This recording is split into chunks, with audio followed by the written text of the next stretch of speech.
Well, some things tend to endure longer than most, and one of those that endures in the Northwest, the love for Northern Exposure, the television show that ended 20 years ago, but it still has its effect on a small town in the Cascades. In tonight's In Search of the Northwest, Jason Valentine traveling the Roslyn. Deep in the Cascade Mountains lies the quiet town of Roslyn. Just under 900 people call it home, but the world knows it as the setting for the Emmy-winning show Northern Exposure. The show about a New York doctor living in Alaska used Roslyn as the fictional town of Sicily. 20 years later, the show is still bringing in tourists to the Northwest hamlet. I see tourists from all over the world. I think Northern Exposure touched people's hearts in the way that they could relate to each of the characters individually, and I think they're looking for that here still to this day.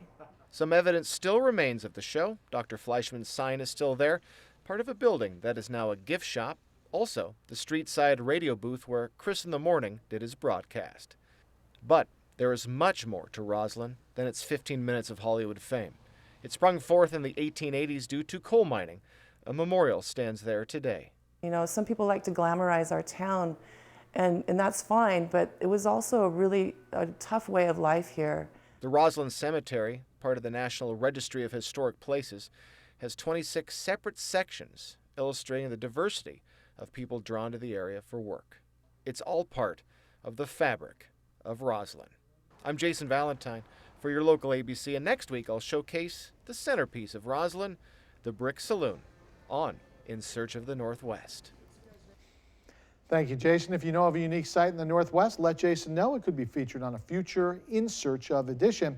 Email him, jasonv@kvutv.com.